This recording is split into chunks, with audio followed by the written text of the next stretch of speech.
Yaa'in idilee lammaffaa ulamaa'ota mana maree waliigalaa dhimmoota Islaamummaa Itoophiyaa bakka ulamaa'onni fi hooggantoonni manneen amantaa Islaamaa adda addaa argamanitti magaalaa Finfinneetti taa'ameera. Yaa'icha irratti argamuun ergaa kan dabarsan pirezidantiin mana maree waliigalaa dhimmoota Islaamummaa Itoophiyaa Sheek Haji Ibrahim Tufaa amantaa Islaamummaa keessatti ulamaa'onni fakkeenya nageenyaa, jaalalaa fi tokkummaa ta'anii amanticha babal'isuu fi guddisuun akkas ga'u taasisan kana ulamaa'onni har'a jiran imaanaa fudhatanii cimsanitti deemuu qabu jedhan. Kanaaf ulamaa'atonni keenya kan jidduu kanatti argamtan ija biyyaa, abbaa biyyaa, hooggansa biyyaa gara diinitiin jechuu kooti karaa amantaa Islaamaa kanaan amantaan Islaamummaa baay'ee nagaatti waan gorsinullee hin qabu.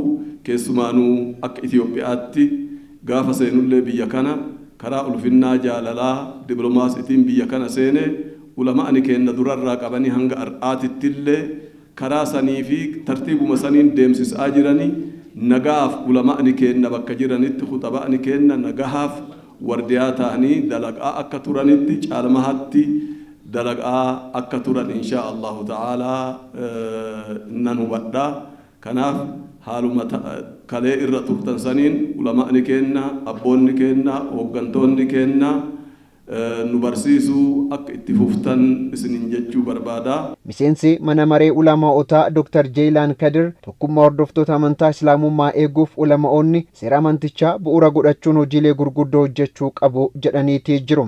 Kutaa mararraa gurguddaan ulamaa'aa wanni wal geenneef akka ummata keenya tokkichummaa isaa jabeessinee nagaatti waamnee afaan keenya akkuma duruu biyyateena tana mazhabni hedduu seeneen jiru shi'aa fi islaamni biyya biraatitti sunnaa fi shi'aatti wal qooda khawaarijatti wal qoodumsi hin jiru. Ummanni keenya bakkee tokkotti salaata, masjidatti salaatu, iida bakkee tokkotti salaata, masjida jamaa'aa bakkee tokkotti salaata. Kun kaan wajjin salaatuu diduun hin jiru. Masjidni keenya tokko, qabriin keenya tokko.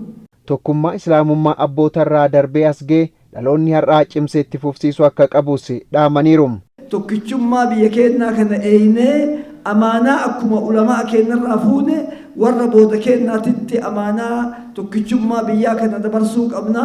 Tokkichummaa fuune kana bakkaan geennee haga bakkee mara ganda mara gahu rabbi irratti hojjettanii insha Allah wanni isin har'a nu dabarsitan ifaan tahaa itti hojjannaa. Ummanni keenyallee isin caqasaa. Rabbi qanii kana qanii wal ta'iinsaatii fi afaan tokko ta'iinsaa rabbi nu haa taasisu.